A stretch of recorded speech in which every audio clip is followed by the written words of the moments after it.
your host, Susan Regan.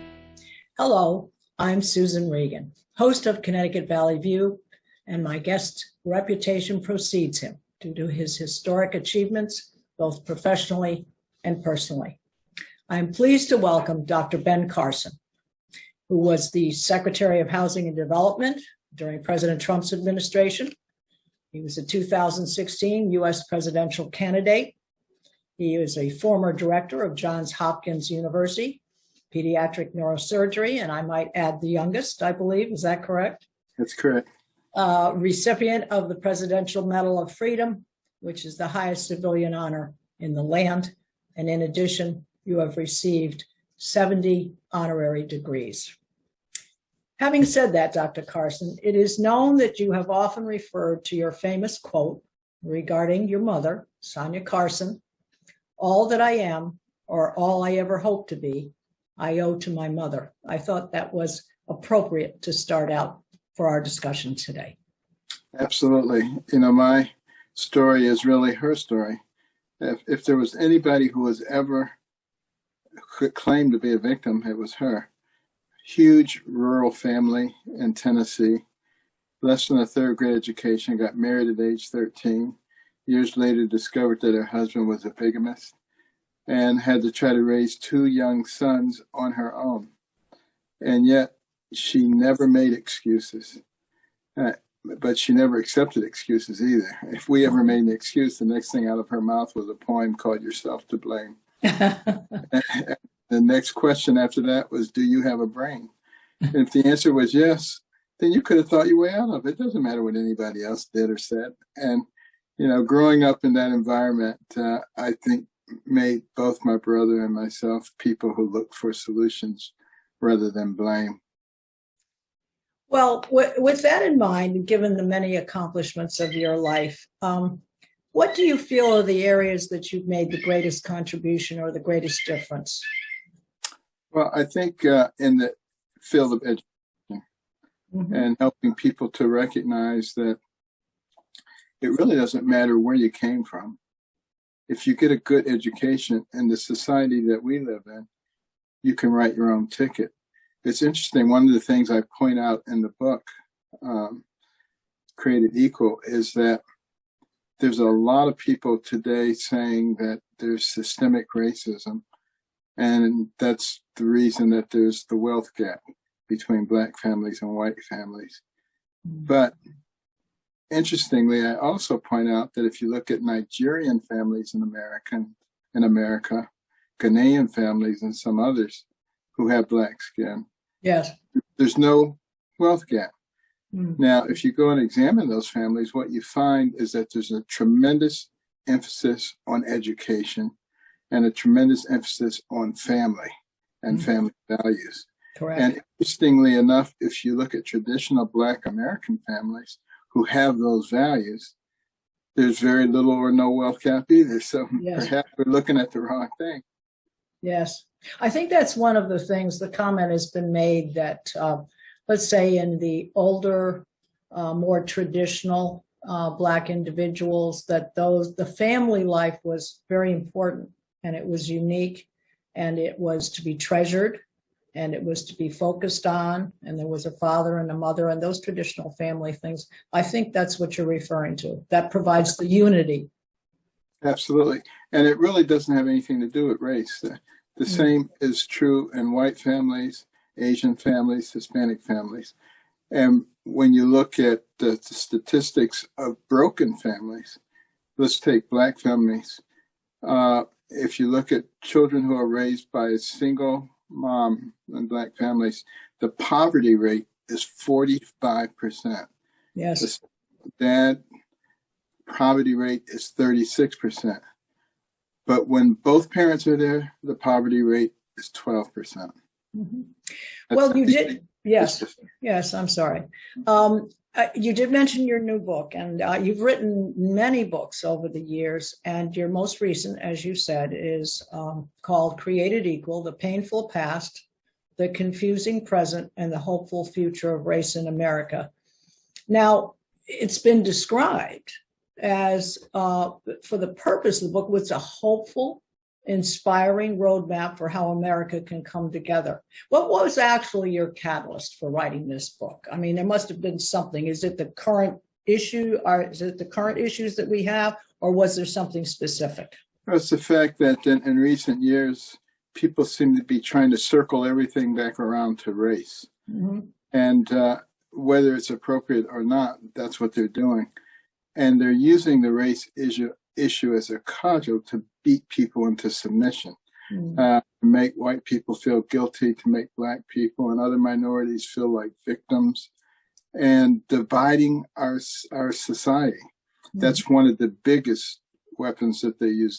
They also use age and religion and income and sex and other things to try to divide us into a bunch of little tribes and not working together, not having the synergy. And a house divided against itself cannot stand. Yes. Well, do you feel that this is of political nature? What is driving that particular trend? I think there are those who want to fundamentally change our society into something else. Mm-hmm. They don't like it, and they don't like the people-centric model. Now, this goes back a long way. It was never felt by many in Europe that a system like ours could work, because they were used to having a monarch, ruling class. And they say, how can you have a system that is governed on the will of the people? It's impossible. Mm-hmm. And they thought it was a great experiment. Benjamin Franklin, when they came out of the Constitution Hall in 1787, after finishing it, was asked, what do we have here, sir?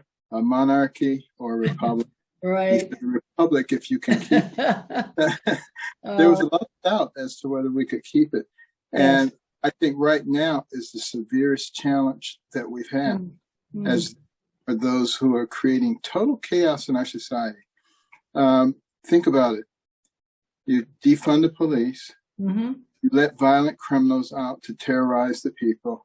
Mm-hmm. You open the borders. You have economic policies that drive prices through the roof. Mm-hmm. And you just create total chaos. And then you can come along and say, well, see, I told you it didn't work. Right, right. Well, I think it's often known as create a crisis, and then you fulfill the need to fix it, and they make the most of it.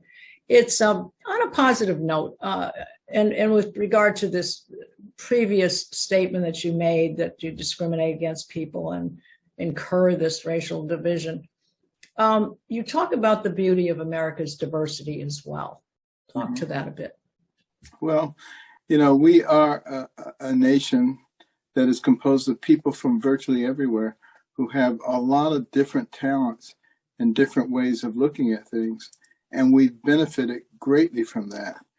And I just used an example in the book. I said, let's take African Americans. And what kinds of things have they contributed? I said, you would normally not hear about this. Yes. I said, just take a walk down the street. Start with your shoes. Jan Matzliger, a Black man, invented the automatic shoe lasting machine, which revolutionized the shoe industry. Yes. You step on a clean street. Charles Brooks, who invented the automatic street sweeper, and down that street comes a tractor trailer truck with an air conditioning system. It was Frederick Jones who invented that. And it stops at the red light. Garrett Morgan, a Black man. And he also invented the gas mask, saved lots of lives during the war. And I just go on and on. And and sort of end with Elijah McCoy, who invented the automatic lubrication system for locomotive engines. Had so many great inventions, people would say, is that a McCoy? That's a real McCoy. McCoy? Yes, yes. Well, that's so interesting. You know, that should be emphasized more. I don't think people realize the contribution is made to our lives. Yeah, I mean, the fact you've even brought it up here in our discussion, I think it's very illuminating. And it's those kinds of things that I'd like to hear from you. They're very candid comments and obviously historical comments, which is very important to the total picture. But I also make the point that I can take that walk down the street for virtually any group and point to tremendous contributions. And our diversity is not a problem unless we want to make it into one. Yes. Well, would you agree, I'm going to take this, a critical shortage of critical thinking in a nation relative to CRT, which of course is referred to as critical race theory. And it's being injected into our educational institutions. And what I think bothers me most is that, and I have checked this quite a bit in a number of towns, and they say they're not introducing CRT, they're not discussing CRT, and yet we have had so many parents who have gone to the Board of Education and they are complaining about the curriculum and they believe that CRT is being taught and they mask it over and they call it something else. You address that as well. Yeah, absolutely. A friend of mine recently was telling about his granddaughter who came home crying. And she said, "Grandpa, am I evil because I'm white?" You must have gotten that from somewhere. And, they changed the name of it and they said, "We're not really teaching CRT, we're teaching something else." And it includes the gender variations also. Yes. And teaching that to very young children that you may not actually be a girl or a boy. Why would you confuse young children like that? That's really quite cruel. And I think it may have something to do with trying to destroy our future by indoctrinating our kids. It's also victimization of a very young child who cannot defend itself. And the parent has to then, as I said, go to the Board of Education. And there has been a great deal of disturbance. And then there have also been superintendents who have actually taken some of the money, the donated money or the taxpayers' money, and actually Board of Education has bought books, the superintendent on their own, gone out and bought books to introduce this subject. And it's very destructive. The good thing is, as I travel around the country, I'm seeing a lot of parents getting involved. People stand on the sideline with their head down and hope nobody called them a nasty name. They're getting involved. And, this may be a blessing in disguise, because had it not happened, had we not had COVID and the shutdowns and all this, we might have slept right through this while we were changing into a socialist country. That's very true. It's very true. It sometimes takes an extreme situation in order to bring out the issue to the point where people are brave enough to speak up, because it takes a great deal of bravery to do that. And well, you can't be the land of the free if you're not the home of the brave, right? Yeah, exactly. And parents are, we look at Ron DeSantis down in Florida, and he's got a Parents' Bill of Rights down there. And that, of course, is running into issues and so forth. But I think that parents in particular, they've hit a sore spot with parents. There are many things that you can, I guess, accuse them of or get them caught up in, taxes and inflation and so forth. But when you start influencing, taking over, the government is here to help, hi, we're the government, we're here to help, then that's where parents, they put up a fence around that and say no. Absolutely. Yeah, one of my own sons had to take his daughter out of the school that he went to. It was a private school. It was a very good school, but they were teaching CRT. And he took her out. Well, all right. Now, you also talk about Black Lives Matter and the destruction that has caused and the misrepresentation. Your thoughts on that? Well, their website, before we started complaining about it or pointing people to it, actually talked about, their desire to disrupt the nuclear family. Traditional patriotic values are being disavowed by them.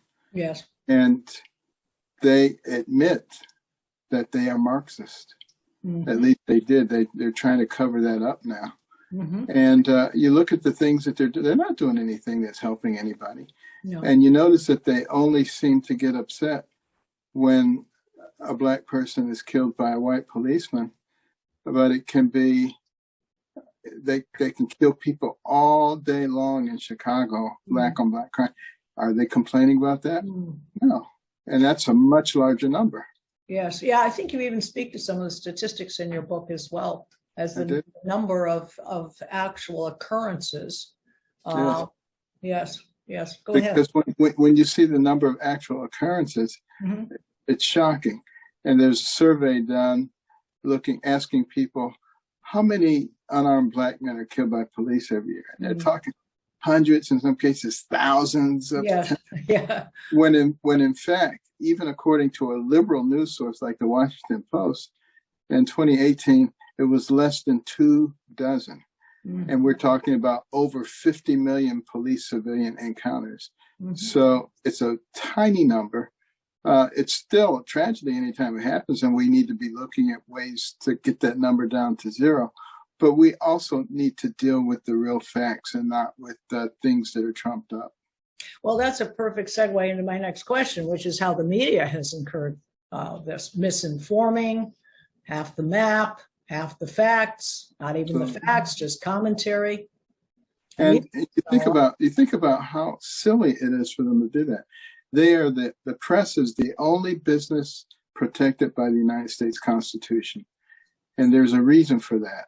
It's because they were supposed to disseminate unbiased information to the people, so that the people would know what their will is. They can't know what their will is if they don't get the facts. But now they put their thumb on the scale, distorts the whole process. And obviously they don't know a whole lot about history, because first thing that communist regimes do is they completely control the media. So they're preparing their own demise. Well, they take the First Amendment applies to them, but it doesn't apply to anyone else. That's what they think. Well, I guess what we're saying here is that the narrative in the U.S. is a society of racism, and yet immigrants still see this is the land to come to. This is still the opportunity place. Why would people be forming caravans trying to get in here if it was such a horrible racist place? And when they got here, they'd be calling all their relatives and friends and saying, "Don't come." That's exactly right. And they'll do anything to, and they'll do anything to stay here too. They travel a long distance. They put themselves in harm. They subject themselves to, where will we live? Who will take care of me? And so forth. So, well, what the leftists actually want is they want to tell you, don't believe what your eyes are seeing. Don't believe what your ears are hearing. Don't believe what your heart is telling you. Just listen to us. We will tell you what you should think and how you. Yeah. Well, that's where the critical rational thinking comes in, and why it's so important for children to be subjected to a household that provides critical thinking, not acceptance of a group of sheep who will simply roll with the trend in order to get along, to go along to get along, as it were. Now, you've also stated that your school systems in minority areas are poor quality, and you think dollars are the major issue with regard to that. Right, because of the way that we fund schools. And the millage, so that if you have a lot of money in that area, then there's a lot of money for the schools. And if you have a little money, and it probably should be done maybe on a statewide basis rather than on a community-wide basis, because otherwise all you do is continue to perpetuate, inferior education. And how do you expect people to climb the ladder of opportunity if that's the case? Now, in my case, it was a little bit different because, I had a mother who really pushed me and encouraged me. So even though I was in terrible schools, poor system, I went outside of that system and, took advantage of the local universities and libraries, all the things that were out there to supplement my education. Well, if we were to pinpoint what exactly we could spend your money, are we talking about books? Are we talking about better teachers?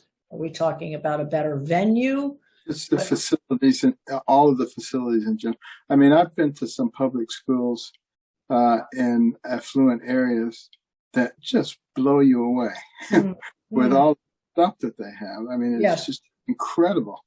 And then you go to some schools in poor areas and, it looks like a third world country. Yes. Well, it would appear your thoughts on mechanisms that still exist for success. You mentioned it yourself. You took advantage. What else would you suggest to our viewers out there who are in dire straits, and where do you see them going in order to take advantage? There is an opportunity for the American dream. Let's put it that way. Well, one of the things that is proliferating at a tremendous rate are homeschools.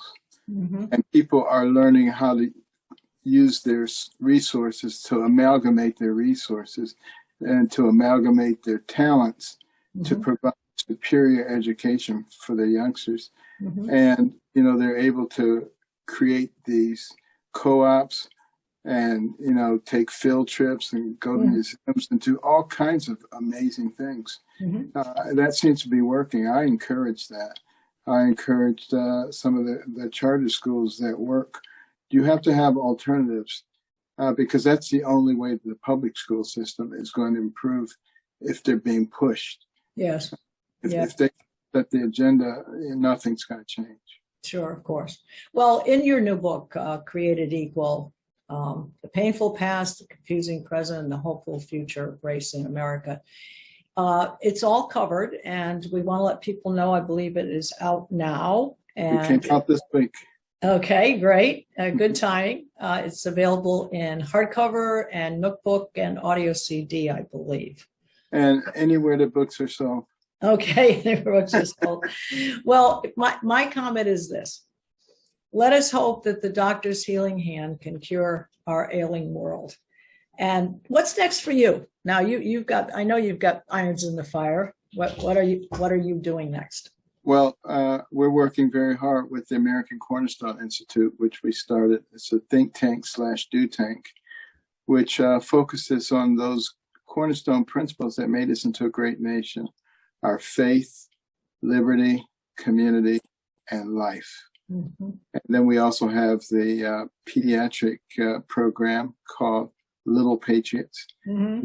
LittlePatriotsLearning.com. It's a free program because we have great underwriters who underwrite the cost of it all. Beautiful cartoons that show our history, that show our values and the principles. Mm-hmm. There's a little guide called Liberty Eagle, and Liberty Eagle has a right wing and a left wing. Can't fly with two right wings, can't fly with I love it. I love it. Now, what age group are we talking there? Where does it start? K through 5. K through 5. All right. And we will be expanding it into middle school and high school as funding allows. Well, it's very exciting, and I'd love to have you back on Connecticut Valley Views. Absolutely. I think there's more story to come. Oh, there's a lot.